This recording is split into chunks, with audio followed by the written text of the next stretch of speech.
Abra aí no tema, o nosso tema dessa campanha que nós temos para hoje, que nós estamos já há alguns dias, que é Gênesis no capítulo 22. Nós vamos meditar.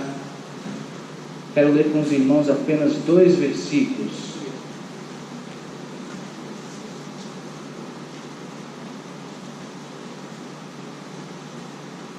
Vamos ler o versículo de número 1 e o versículo de número 12.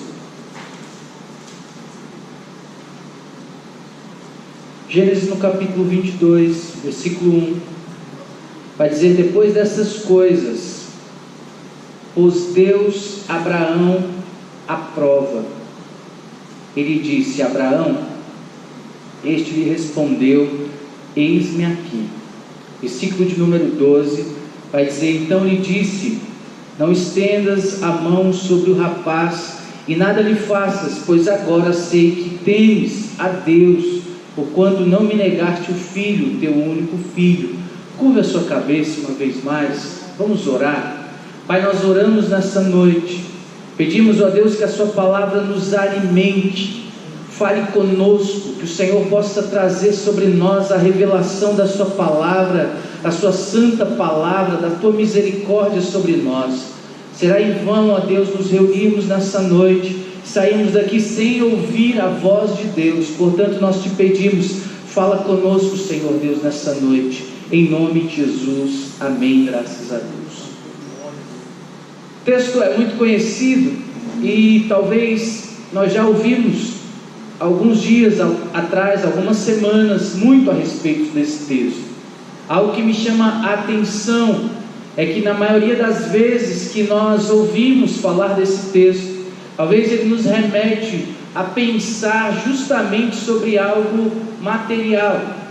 Quando nós falamos de provisão e quando nós falamos que Deus irá prover algo nas nossas vidas, nós sempre talvez estejamos inculcando a nossa mente a algo material, palpável. E talvez isso seja a grande questão em que Abraão está agora. O versículo de número 1 vai dizer que Deus decide provar a Abraão. É interessante que a provisão de Deus, ela é singular, ela vem a partir de coisas que talvez nós não pensamos antes de entender ou clamar, pedir por algo chamado provisão. Se nós olharmos no Aurélio, no dicionário português, a palavra provisão vai estar dizendo para nós que é ação de prover e de abastecer simplesmente com o necessário. A provisão de Deus é quando se tem um propósito. O propósito de Deus, ele vem a partir de uma história, de um contexto, de uma ação, a partir de um processo tremendo, gigantesco. A provisão de Deus, ela é um milagre, mas é um milagre definido, um milagre que nós conseguimos enxergar o porquê, entender todo o processo. Milagre nós não conseguimos explicar, nós não conseguimos entender como acontece o milagre ou por que aconteceu o milagre, mas nós conseguimos entender que muitos, ou talvez todos na face dessa terra, podem usufruir de um milagre. A provisão, sendo um ato específico, talvez ela possa ser um pouco diferenciada. Não que a multidão não possa ser abençoada ou agraciada dessa forma, mas seria algo que aqueles que têm um entrosamento, um acompanhamento, um relacionamento com Deus, se tornasse mais fácil de desfrutar algo chamado provisão de Deus. Nós conseguimos enxergar que uma multidão acompanhava Jesus Cristo, e essa multidão também era alcançada por vários milagres. Mas o ato da provisão, o processo da provisão, ele vem justamente a partir de um propósito genuíno. Todo processo de provisão de Deus vem a partir de um sentido da parte do Senhor, de um propósito da parte de Deus. E nós estamos nos embasando no texto de Gênesis no capítulo 22, e é justamente nele que nós entendemos que provisão é algo totalmente debaixo de um processo. Vem de uma forma em que o Senhor deseja fazer algo, em que o Senhor planejou algo, e que o Senhor tem um propósito com tudo isso. Não é aleatoriamente, não é porque queremos, não é porque desejamos, ou até porque colocamos os nossos joelhos no chão, é porque o Senhor dará para nós a provisão. É justamente por conta daquilo que o Senhor Deus já planejou. Nós então estamos diante de um texto em que ele vai revelar para nós algumas coisas muito interessantes, e talvez nos faça olhar diferente para essa palavra chamada provisão. Primeira coisa que nós precisamos de entender é analisar o versículo de número 1. A parte 1, ou a parte A do versículo 1, trata sobre algo muito intenso para as nossas vidas. O versículo de número 1 vai dizer que depois destas coisas, depois de alguns acontecimentos na vida de Abraão, depois de algumas coisas que já vinham acontecendo, e o relato do escritor vai dizer, olha, depois que tudo isso acontece, então Deus decide provar Abraão. O depois dessas coisas vai nos indicar que havia aqui grandes outras coisas acontecendo, grandes acontecimentos, e um deles é o relacionamento de Abraão com Deus. Nós conseguimos enxergar, como já foi citado aqui no altar, a história de Abraão desde o seu início, em que Deus convida Abraão a sair de uma terra pagã, sair do meio de uma terra de pais e de uma família que era totalmente incrédula, idólatra. Seu pai produzia postes ídolos para a adoração de outros deuses. Então Deus o chama, a voz do Senhor ecoa, então Abraão prossegue, vai adiante. Nós conseguimos enxergar Deus usando Abraão para tirar Ló da cidade que lhe seria destruída. Nós conseguimos ver o relacionamento entre Abraão e Deus, a confiança, a obediência, o intenso e genuíno relacionamento de Deus com Abraão. Os pedidos, a obediência em que Deus enxergava em Abraão, e o principal delas, que tem tudo a ver com o contexto em que nós estamos nos embasando, que é a autonegação. Nós conseguimos enxergar que então uma provisão ela vai se iniciar a partir daquilo que se inicia com Abraão. Nós queremos muito vivenciar grandes provisões. Quantos não querem? Nós queremos vivenciar grandes provisões, mas nós necessitamos também de um relacionamento muito intenso com Deus e genuíno. Às vezes nós pensamos que as grandes provisões vindas da parte de Deus são aleatórias e sem propósitos, mas o texto está dizendo para nós que há um relacionamento. Muitas coisas já haviam acontecido na aliança entre Abraão e Deus, entre Deus e Abraão. A outra parte do versículo 1, ela é muito interessante também, e ela vai dizer que Deus pôs Abraão à prova.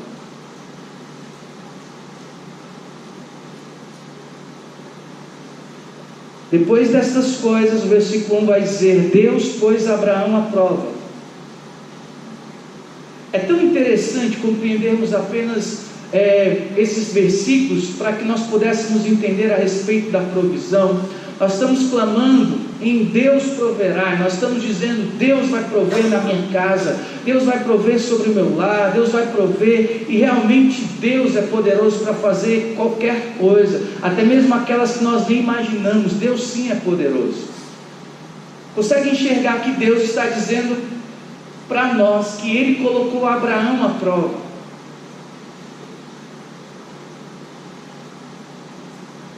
Abraão não estava aqui orando a Deus e pedindo milagres, pedindo algumas coisas que talvez muitos de nós estão fazendo agora, hoje.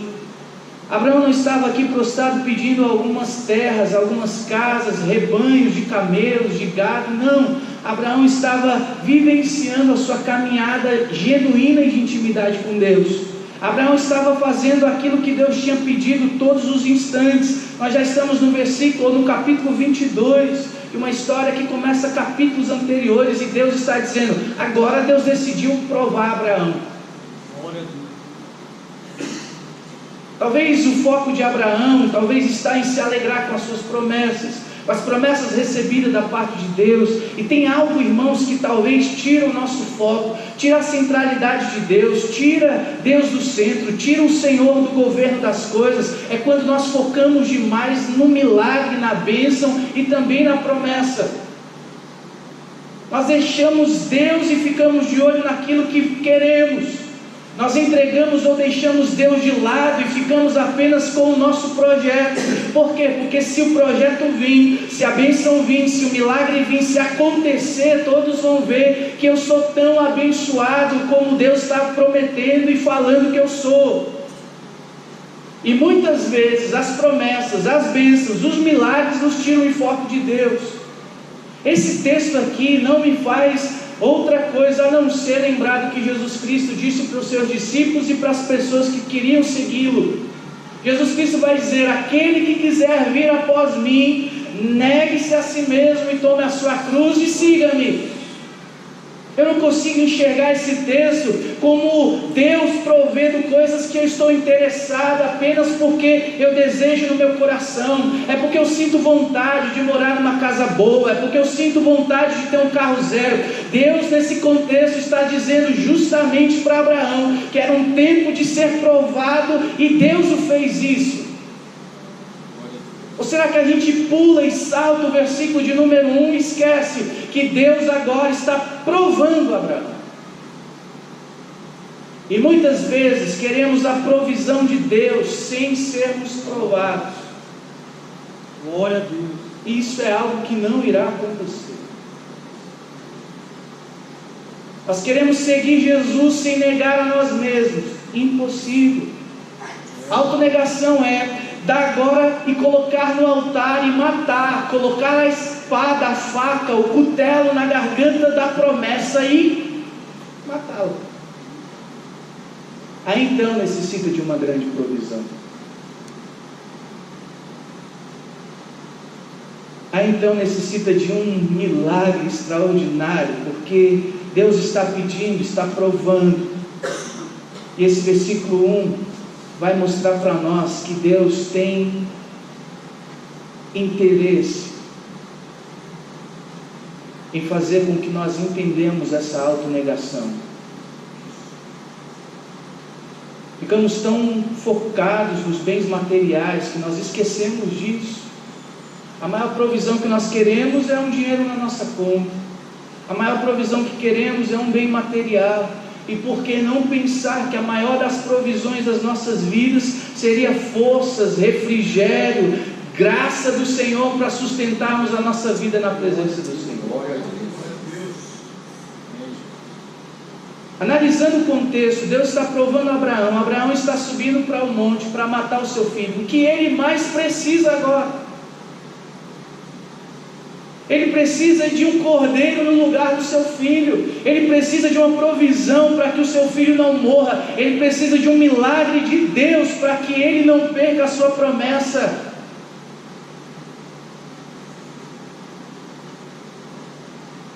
Isso é muito semelhante com as nossas vidas, irmãos. E hoje eu não quero falar nada de materialismo, de algo palpável, de dinheiro, de casa, de carro, não. Deus quer prover para nós algo muito maior do que isso. Deus quer salvar, trazer a provisão para que a nossa alma seja arrancada das garras do inferno.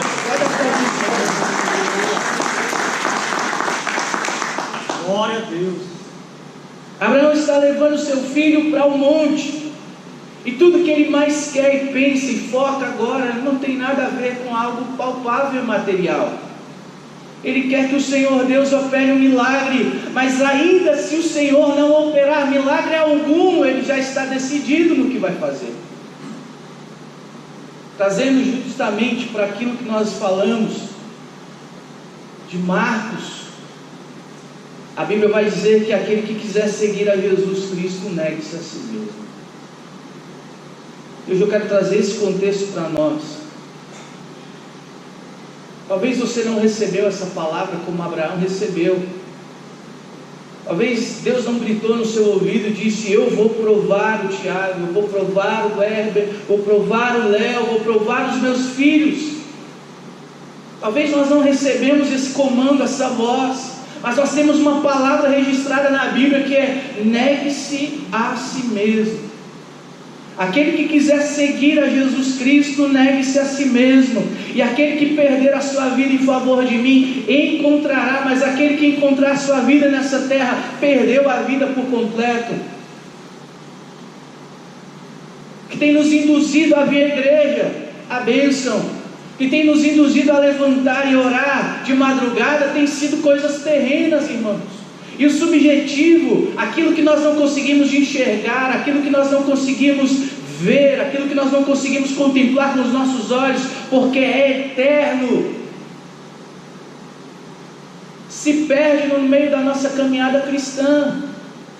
E muitas vezes Deus está tentando provar as nossas vidas, e as provações de Deus não tem nada a ver em se você for aprovado, você vai ganhar um bem material, um dinheiro vai cair na sua conta.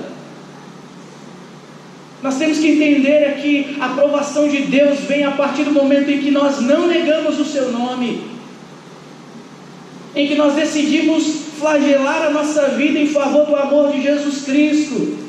É quando nós decidimos de verdade perder a nossa vida nessa terra para ganharmos a Cristo. Glória a Deus. Nós somos uma igreja cristocêntrica, em que Cristo é o governo de tudo nesse lugar, e nós não podemos deixar Jesus Cristo embora das nossas vidas. Pelo contrário, nós precisamos nos apegar a Ele. A igreja dessa pós-modernidade, ao tempo que nós estamos vivendo, influencia vidas, pessoas, milhares e milhares de pessoas, multidões enchendo os templos, justamente focado em algo que Deus pode dar como bem material.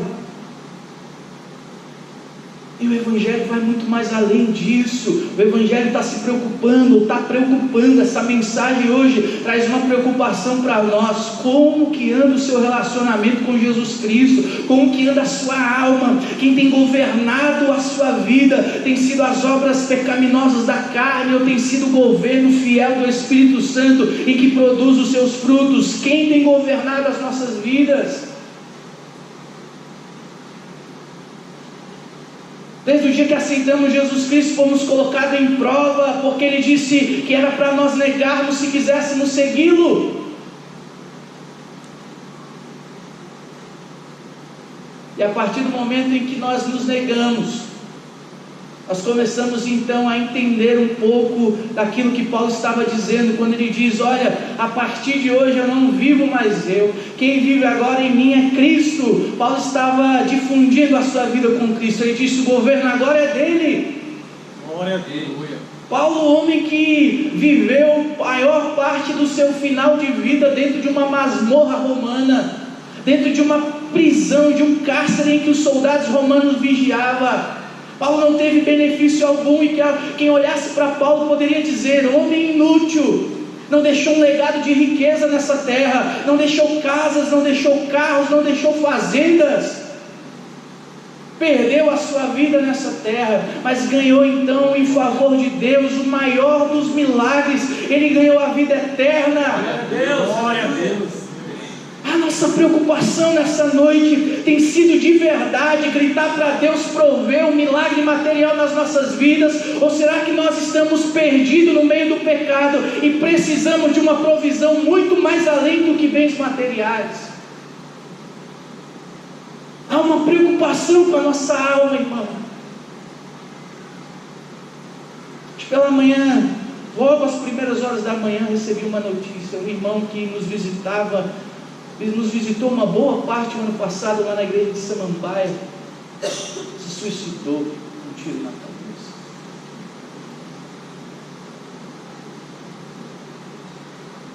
Nós fomos lá, eu e o pastor Arana, a família desolada.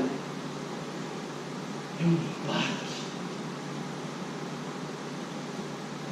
E nessa hora não há uma preocupação a não ser como que está a alma dessa pessoa.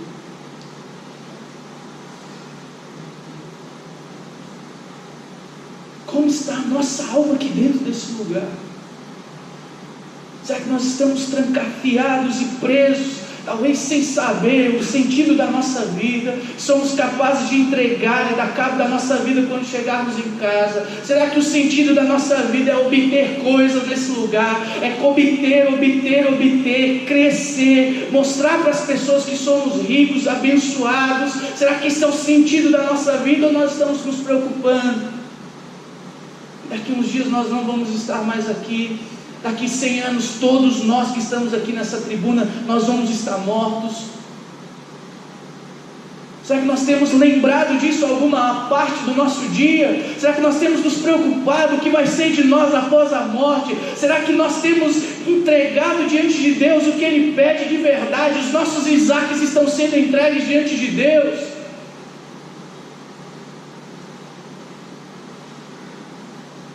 E o seu Isaac nessa noite, irmão, pode ser qualquer coisa que tire o foco de Deus. Com propósito. Se está tirando o foco de Deus, é porque Deus precisa entrar no governo novamente. A gente encara esse texto como: eu vou entregar algo muito grande para Deus e Deus vai me devolver algo muito grande. E esse texto não está falando nada disso. Ele está dizendo: olha, Deus provou Abraão e Abraão foi fiel até a morte. Ele foi fiel até o último dia e Deus proveu no lugar daquilo que ele tinha para ofertar a Deus, uma oferta.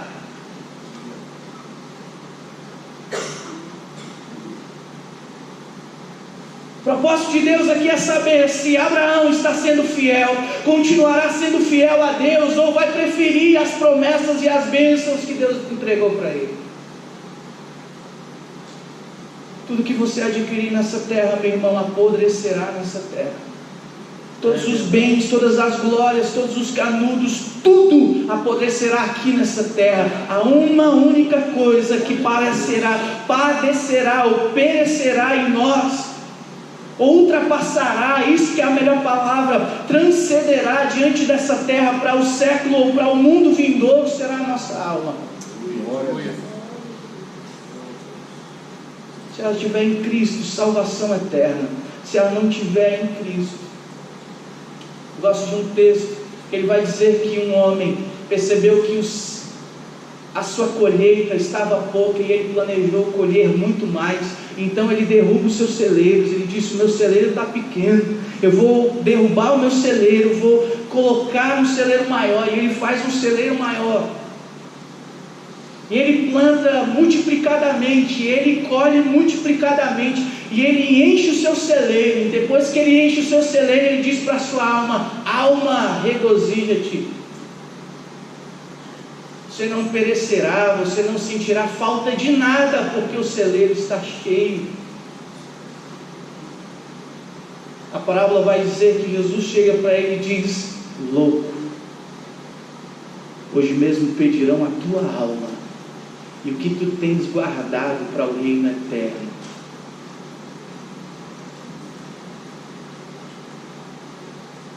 O contexto desse sermão, nessa noite, ele faz a gente entender que é necessário vivermos uma vida genuína com o Senhor. O Evangelho não tem outro fundamento a não ser a autonegação, o arrependimento e a obediência a Deus. Tudo que nós adquirirmos será pelo benefício dos nossos próprios braços, com a graça de Deus, mas isso será corrompido. Os bens, a glória desse mundo, as coisas que nós podemos desfrutar dessa terra vai ficar aqui.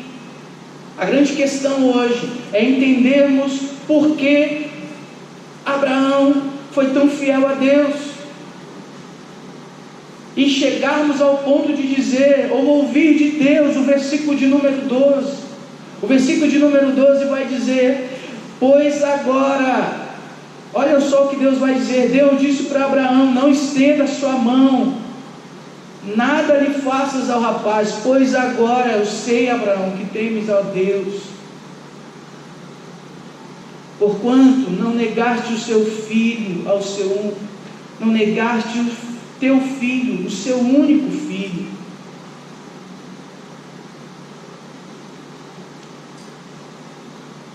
Nós queremos seguir a Cristo, seguir a Deus, sem sermos provados. O pedido de provação, ou a aprovação de Deus já está sobre nós. Todos os dias, se nós não deixarmos os nossos desejos, as nossas vontades, as nossas crises, a nossa querência, o governo da carne, se nós não matarmos isso, nós não estamos nos negando, e com certeza não ouviremos de Deus Com certeza, agora eu vejo que teme ao Senhor. O interessante disso tudo é enxergar que Deus pode prover para nós graça, misericórdia para nós continuarmos a nossa caminhada, forças para negarmos o nosso eu, forças para resistirmos ao pecado, forças para irmos adiante, para buscarmos ao Senhor, para sermos fiéis. Deus está interessado que cheguemos ao fim da nossa vida como Paulo chegou, dizendo: olha, eu completei a carreira, eu combati o bom combate, eu guardei a fé. Glória a Deus. O interesse de Deus é que finalizar as nossas vidas seja de salvação eterna. E para chegarmos lá, nós contamos com a provisão de Deus. É Deus que vai prover força nos dias maus. É Deus que vai prover o consolo nos dias da apatia, nos dias dos desânimos, no dia da tristeza, os dias em que nós não queremos buscar. É Ele que proverá graça, fortalecimento sobre o nosso coração, não para ficarmos ricos, mas para continuarmos a nossa caminhada com Deus, para ficarmos intensos com o nosso relacionamento com o Senhor. Vai ser Ele que vai prover as nossas vidas forças para continuarmos fiéis a Ele. Qual a provisão maior da parte de Deus? Não seria aquela que Ele ofereceu na cruz do Calvário? Irmãos, a cruz é uma loucura, é algo totalmente difícil de entender. Talvez para nós é algo muito batido, muito falado. Cruz, amém, nós já falamos tanto da cruz. Mas a cruz para o judeu é um escândalo. A morte de crucificação é uma loucura. Morrer para um judeu, imagine um judeu comendo e pensando em beber do sangue de alguém. Foi isso que Jesus Cristo disse na Santa Ceia. Ele disse: olha, vocês vão comer do meu corpo, vocês vão beber do meu sangue, o sangue em que o judeu nem toca. O judeu não come sangue de ninguém, não come e nem come carne imunda, nem impura. Mas Jesus está dizendo para os judeus, para os discípulos que vinham de uma linhagem judaica, Ele está dizendo: esse vai ser o meu sangue que eu vou dar por vós, vocês vão beber, ele vai ser o sangue da nova e eterna aliança. Glória a Deus. A cruz é uma loucura, a cruz é algo desesperador. Lutero vai dizer que a cruz é Deus lutando contra Deus, e no meio dessa luta, sabe o que vai sair? A provisão da nossa salvação. Glória a Deus.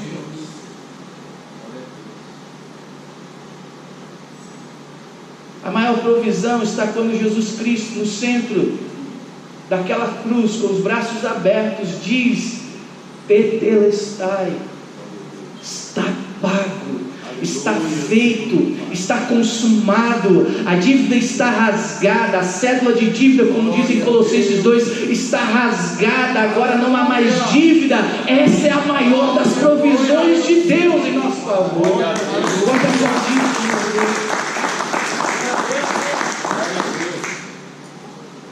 O sacrifício está feito, está pago. Deus nos ajudará até o fim das nossas vidas. Ele trará sobre nós provisão de Deus.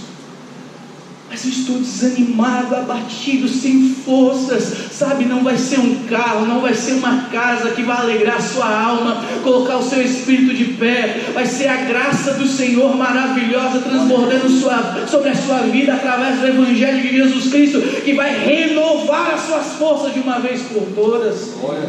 Vai ser o Evangelho genuíno de Jesus manifestado através da graça, que vai colocar o sorriso nos nossos lábios para levantarmos pela manhã. Vai ser Ele que vai fazer nós enfrentarmos as enfermidades com alegria, prazer no meio das guerras, luta através de luta ou atrás de luta, mas com glorificar nos nossos lábios. Assim nós queremos viver. Aleluia. Crucificado com Cristo, como Paulo disse, Ele vai tirar a mente do palpável, a mente do material, a mente do objetivo, daquilo que nós estamos vendo, vai crer naquilo que nós não conseguimos enxergar. O pastor Ariel pregava na tarde da bênção: Deus nos pede para que nós olhemos, focamos naquilo que nos traz esperança. Só Cristo pode trazer esperança. Só o sacrifício genuíno do Senhor na cruz pode nos trazer esperança. Mas nós somos bombardeados por coisas que nós estamos olhando, palpando, materiais. Nós esquecemos do eterno, nós esquecemos do santo, nós esquecemos da glória de Deus, nós esquecemos que o Evangelho veio para nos tirar das prisões e nos levar a vivenciar uma vida eterna com Deus. E a mente totalmente manipulada nas coisas palpáveis desse mundo, sabe o que acontece? Nós nos frustramos. Nós não achamos esperança, nós não achamos forças para lutar. Nós vimos a enfermidade chegar diante de nós, aí a gente começa a escutar os testemunhos das pessoas. Aquele irmão morreu disso, aquela outra pessoa morreu disso. Você tenta achar esperança na internet, você vai no Google, o Google diz, vai morrer. Porque a nossa mente está focada nas coisas deste mundo. Eu gosto muito de Davi, quando ele chega no arraial de guerra. O arraial de guerra é semelhante ao mundo em que nós vivemos, uma atrocidade atrás da outra. O povo de Deus, o exército de Deus estava acuado, enquanto um homem gritava: existe algum homem no exército do Deus vivo para lutar contra mim? Eles estavam acuados. Os exércitos que tinham armaduras, que tinham espadas, armas, eles estavam tristes e com medo. Davi recebe uma ordem do seu pai: Davi, vai levar essa comida até os seus irmãos e traga notícias. Davi está saindo do campo. Davi está com a mente totalmente voltada para as coisas eternas, para as coisas celestiais. Davi está salmodiando com a sua harpa no campo. Davi está cuidando das ovelhas. Davi está totalmente ligado naquilo que Deus tem. Ele chega no arraial dos inimigos e ele vê alguém afrontando um exército inteiro. E Davi, com a sua mente voltada para Deus, diz: eu não sei o que esse homem tem, mas a mente dele está ligada na coisa desse mundo, nas coisas dessa terra. A minha mente está ligada naquilo que é eterno. Eu não sei o que vai acontecer, mas o eterno irá sobre as coisas terrenas. Esse homem está afrontando o exército do Deus vivo de Israel. Eu vou contra ele em nome do Senhor. Deixa a sua mente ser tomada pelas coisas celestiais e eternas. De um relacionamento íntimo capaz de você crer que Deus é poderoso para fazer muito mais, sustentar você sobre a rocha. Temos aqui um homem de relacionamento intenso com Deus, sendo provado, sendo fiel até o fim. Nós temos aqui uma igreja que pode demonstrar sua fidelidade com o Senhor. Glória a Deus.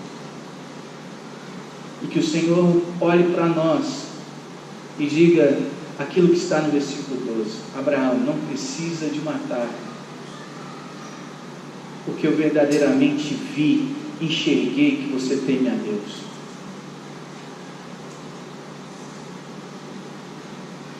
Se o Senhor pedir algo hoje para nós entregarmos no altar dele, para que o nosso relacionamento com ele fique intacto, seríamos capazes de entregar. Não ele pedindo algo para nos dar algo maior ainda, não. Para continuar um relacionamento intacto, de fidelidade, para que após entregarmos, Deus olhe para nós e diga: eu vi que você é capaz de ser fiel. O que é que tem gerado pecado nas nossas vidas, que tem desagradado a Deus? O que nosso coração está desejando mais do que Deus? O que os nossos sonhos, os nossos projetos estão deixando Deus de fora? Tem que entregar a Deus.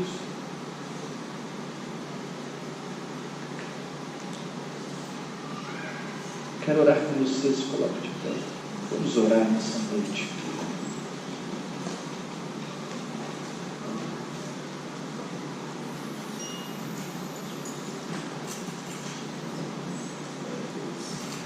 Você pode curvar a sua cabeça.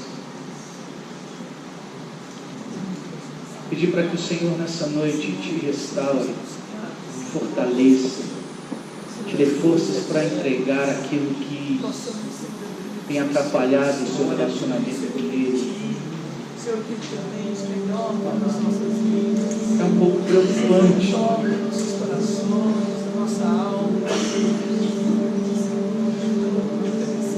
Eu quero te falar que todo o Evangelho de Jesus está preocupado em salvar-nos.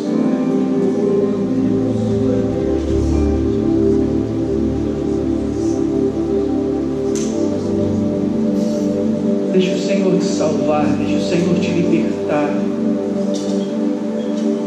deixa o Senhor te arrancar. Talvez você está tentando viver um engano, uma mentira. Talvez está tentando tampar o sol com a peneira. Seja realista, enxergue logo as falhas, há tempo de corrigir. Ainda há esperança, há tempo de corrigir, há tempo de entregar agora. Talvez o seu Isaac não é uma promessa, o seu Isaac talvez é um pecado. Talvez o seu Isaac hoje é algo que dói tirar da sua vida. Mas entrega hoje e diz: Senhor, e não há nada que atrapalhe o nosso relacionamento. Foi isso que Deus disse, ou que Abraão disse para Deus: não há nada que atrapalhe o nosso relacionamento, Deus. Nem o meu filho, nem a promessa, nada, Deus. Aonde é o monte que eu tenho que entregar? Aonde é, Senhor Deus, que eu tenho que fazer? Da forma que o Senhor pede, eu farei, mas nada, definitivamente nada me roubará do Senhor. Aí nós conseguimos enxergar o texto de Romanos, que Paulo vai dizer: nada pode me separar do amor de Cristo, nada pode me arrancar de Deus, nem a altura, nem a profundidade, nem o amor, nada, Deus, nada, Pai, pode me arrancar de Ti. Se o Senhor me pedir, eu entrego. Se o Senhor clamar a mim, eu nego a mim mesmo, mas eu não abro mão do Senhor, Deus. Se temos deixado Deus ir embora por nada, temos virado as costas para o Espírito Santo de Deus por nada, temos desejado as coisas fúteis e idiotas desse mundo e deixado as coisas eternas saírem das nossas vidas. Mas Deus, vem e toma o nosso lugar, o seu lugar nas nossas vidas nessa noite. Nós necessitamos do Senhor, nós necessitamos de Ti, Pai, e nós entregamos, ó Pai Santo.